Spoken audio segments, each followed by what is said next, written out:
This is Whisper from History, where forgotten voices rise again.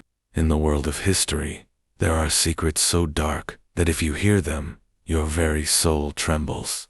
And you are forced to ask yourself, why did this happen? Today, we take you to a story the world tried to forget. Japan's Unit 731, a place where science murdered humanity, and human beings were treated as less than human. Stay with us until the very end. In the frozen wastelands of Manchuria, far from the eyes of the world, a sprawling compound of concrete and steel stood shrouded in secrecy.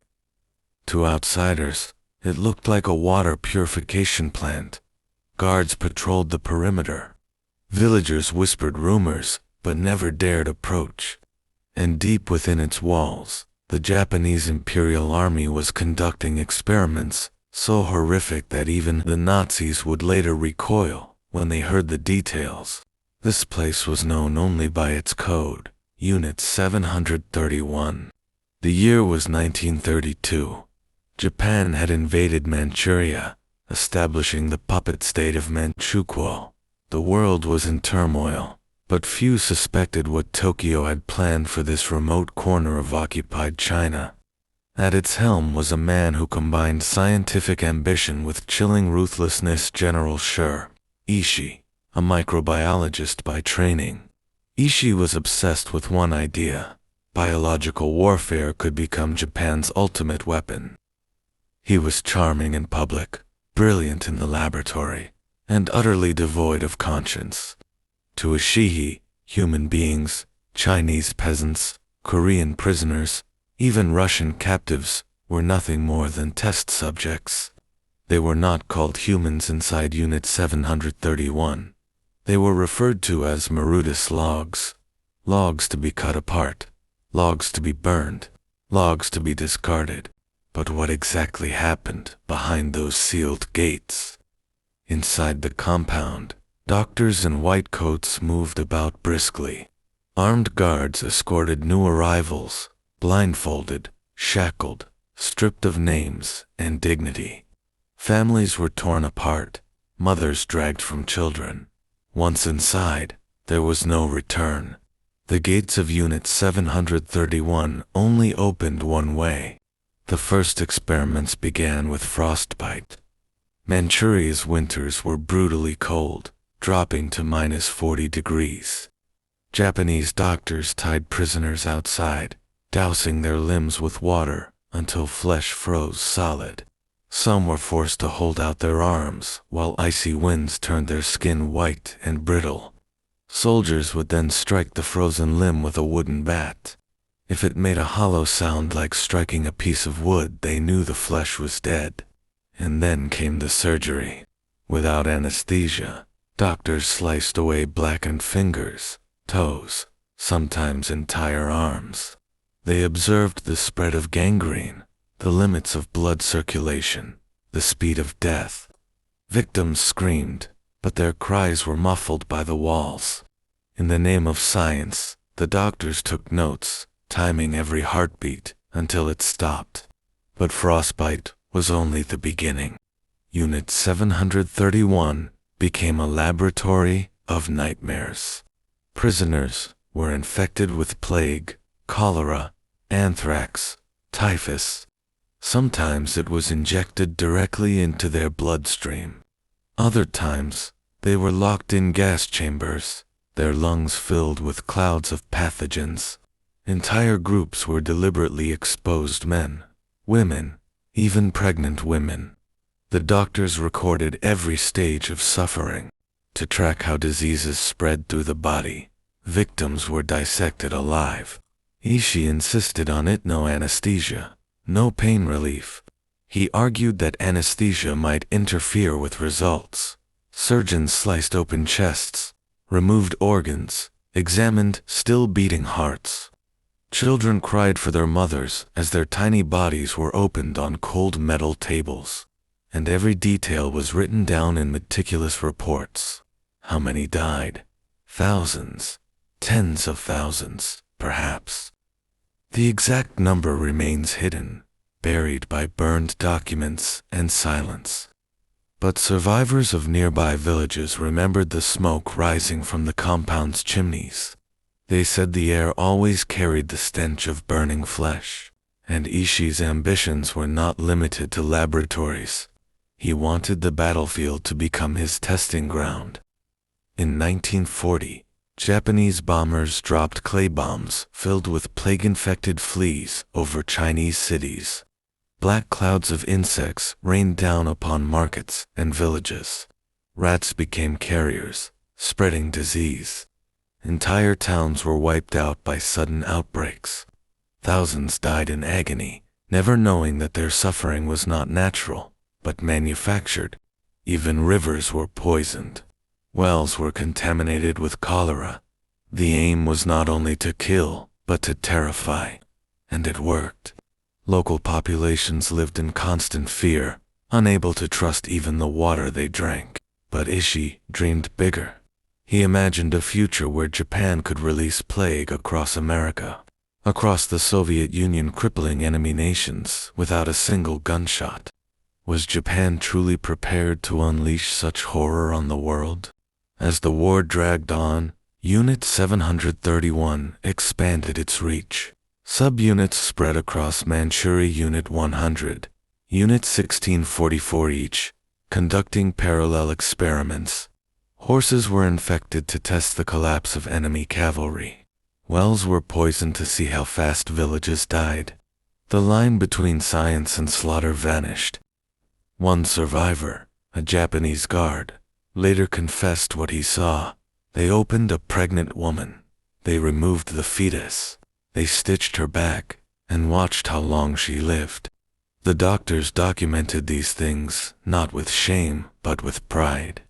They believed their work was for the glory of the emperor. Some even celebrated after dissections, drinking sake as if it were just another day's work. And yet, despite the atrocities, whispers began to circulate. Soldiers stationed nearby wondered why so many prisoners vanished. Rumors reached Tokyo, but Ishii's influence protected him. He had powerful allies in the military. Unit 731 was untouchable, but war was turning against Japan.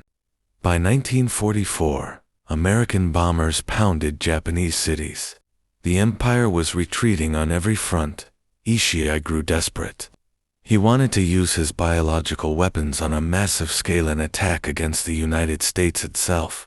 He proposed loading plague bombs onto long-range aircraft, striking San Diego or Los Angeles. But Japan's leaders hesitated.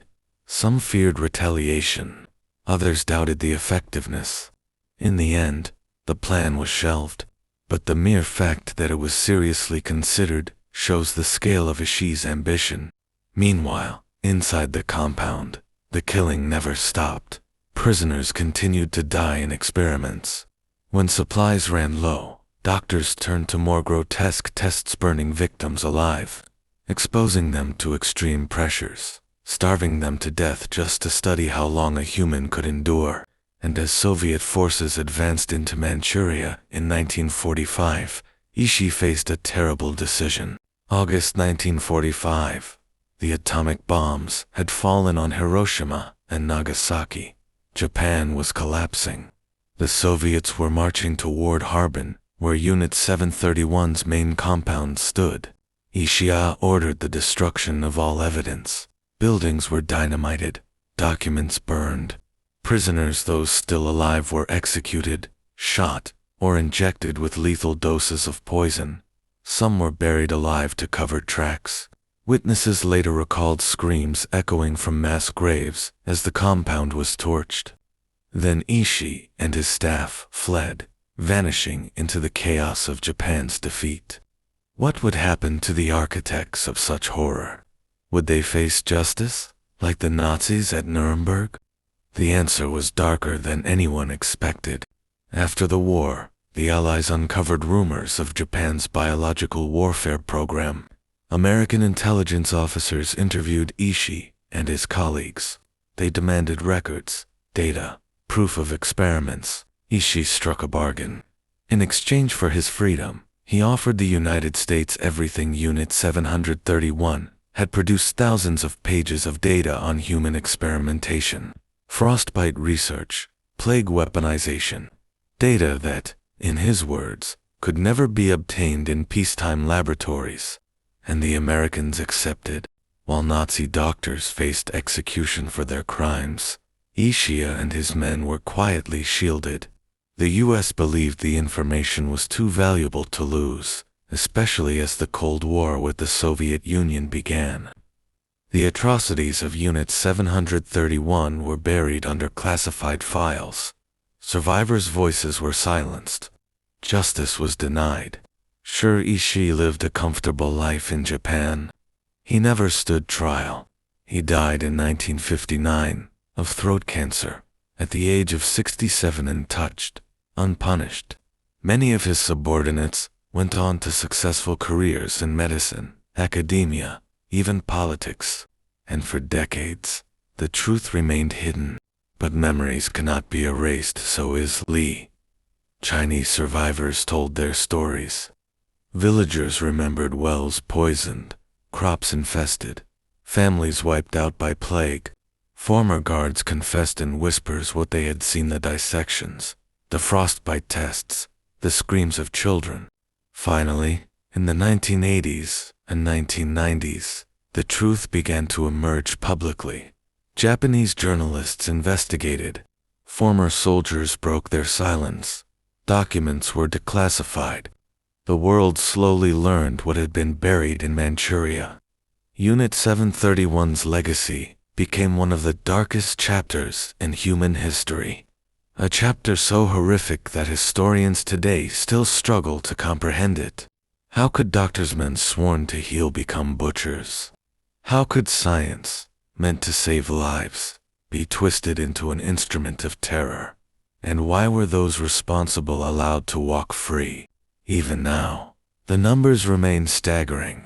Estimates suggest that at least 3,000 men, women, and children were killed inside the compound itself. But when one counts the plague outbreaks, the poisoned rivers, the biological bombings across China, the total climbs to hundreds of thousands. Entire cities erased by invisible weapons. Entire families annihilated, never knowing why disease struck so suddenly. And unlike the ruins of Auschwitz or Dachau, Unit 731's site was mostly destroyed. Today, a small museum stands where the compound once loomed. Visitors walk through corridors, reading testimonies, staring at photographs that survived the purge. The air is heavy with silence. The walls whisper of screams long past. What happened there cannot be undone, but it must be remembered, because the story of Unit 731 forces us to confront the darkest question of all. When human beings abandon morality in pursuit of power, how deep can cruelty descend? This is not just another page of history. It is the final scream of humanity's conscience. If you found this story meaningful, make sure to subscribe to the channel. And don't miss our Dark Series playlist. We'll meet again with the next dark tale. The story of Unit 731 leaves us with a terrifying lesson. When science is stripped of humanity, it ceases to be knowledge and becomes a sword of slaughter.